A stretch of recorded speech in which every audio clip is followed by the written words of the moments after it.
Bonjour à tous, bienvenue sur Transition Vélo, j'espère que vous allez bien. On est le vendredi 9 février. Il pleut, mais ça va pas nous empêcher, comme tous les vendredis, de faire l'actu vélo à vélo.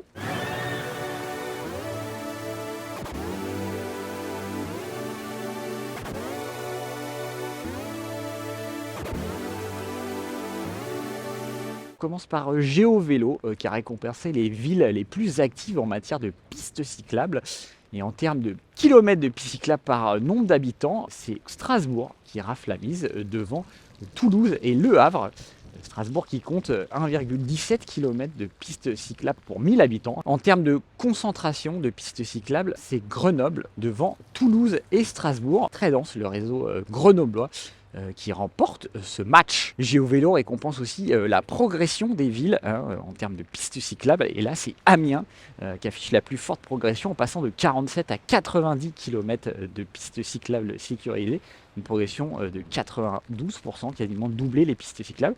On trouve Limoges et Le Havre, mais bon, ce classement a un peu un biais, parce que là c'est en pourcentage, et on voit que Limoges n'a fait que 10 km de pistes cyclables en plus sur une année, alors que Le Havre est passé de 127 à 159 km. Ça commence à faire un réseau conséquent au niveau du Havre. C'est toujours bon d'avoir un classement qui pousse un peu les villes à investir dans les aménagements sécurisés, parce qu'on parle bien d'aménagement de pistes cyclables sécurisées et non pas partagées avec les voitures. Là on est sur une belle piste cyclable à Paris, donc sur les quais de Seine où c'est uniquement réservé aux vélos, aux piétons. Et c'est très agréable, et c'est avec ce genre de piste cyclable qu'on va mettre vraiment beaucoup de gens au vélo au quotidien, pour aller faire les courses, etc. Côté nouveaux produits, alors c'est pas vraiment nouveau, mais on a découvert les rétroviseurs clignotants de la marque française Visaya Bike. Donc c'est un rétroviseur qui va se placer en bout de guidon. Les embouts de guidon sont fournis. On vient placer l'embout de guidon, ensuite on vient clipper le rétroviseur. Il pourra se retirer qu'avec un outil qui permet de sécuriser le rétroviseur pour éviter de se le faire voler. Le rétroviseur, il est bien évidemment réglable et rabattable, mais surtout il intègre des clignotants. Et ces clignotants, on va pouvoir les déclencher sans autre commande, puisqu'il y a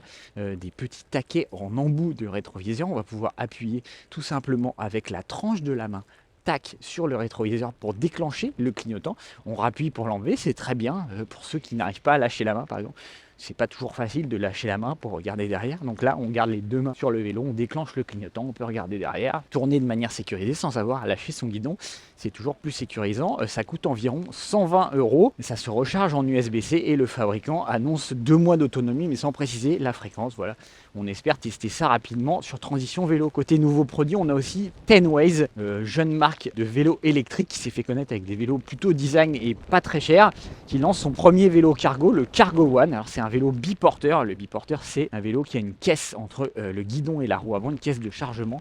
Le vélo supporte au total 250 kg, comme il fait 53 kg, on pourra charger en poids utile de charge 197 kg dans le vélo, ce qui est énorme. Il est très bien équipé, on retrouve un moteur central Bafang, délivre 90 Nm de couple, une transmission par courroie, un moyeu à variation continue Enviolo HD. Il est parfaitement équipé, parce qu'on retrouve une tige de selle télescopique, des garde-boue, un antivol de cadre, une potence réglable. Il y a même la capote de pluie qui est fournie. Surtout, on a une batterie de 960 Wh, une très grosse batterie qui devrait permettre de faire au moins 50 km réels d'autonomie, ce qui est vraiment excellent pour un vélo cargo. Voilà, et en plus il va coûter 5000 €. Alors ça peut paraître cher de manière générale, mais sur le marché des vélos cargo, ça reste un des modèles les moins chers. Il viendra directement concurrencer le vélo cargo Decathlon F900, dont la sortie est prévue au mois de mai. Il pleut, berger, et on petit pas.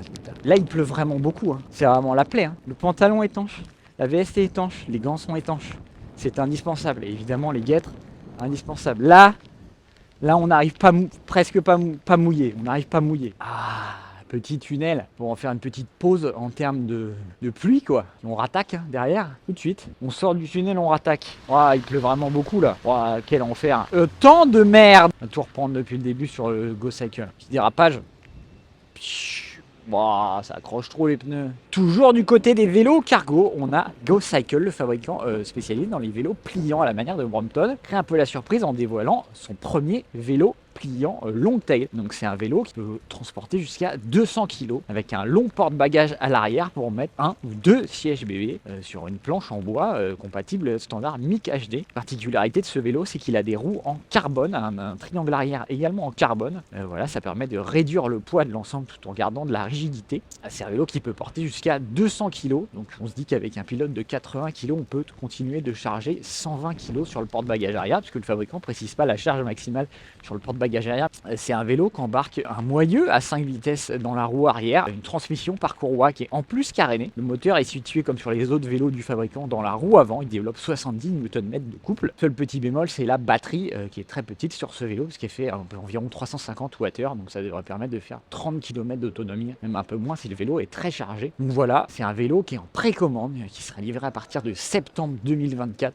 Il est vendu à partir de 7000 €. Il y a même une deuxième version qui va être vendue 8000 € avec un guidon spécifique, un guidon droit qu'on va pouvoir tenir sur les côtés avec des freins comme des palettes. Voilà, un guidon qui est réglable en inclinaison. Le fabricant dit que c'est adapté pour avoir une position droite, mais aussi rapidement faire un réglage pour passer en position un peu plus sportive, un peu plus penchée. Voilà, on a hâte de voir ce que ça donne. En tout cas, c'est des beaux produits qui font toujours rêver. Côté test, j'ai testé cette semaine le Smartphone Grip de Bosch, qui permet de remplacer l'écran d'un système Bosch Smart System Kiox ou Kiox 500 par un support de smartphone. Par rapport à un support de smartphone classique, en fait, ce support permet surtout d'avoir la recharge du smartphone par induction.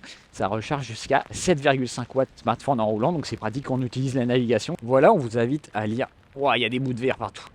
C'est chaud. Voilà, on vous invite à lire le test sur Transition Vélo et également toutes les actus si vous voulez plus d'infos. N'hésitez pas à vous abonner si ce n'est pas déjà fait, à lâcher un petit pouce parce que franchement, rouler sur l'appli, il faut que ce soit récompensé, hein, sinon c'est pas possible. Activez les notifications pour être au courant de toutes les dernières vidéos. N'hésitez pas à poser vos questions dans les commentaires, on se fera un plaisir d'y répondre.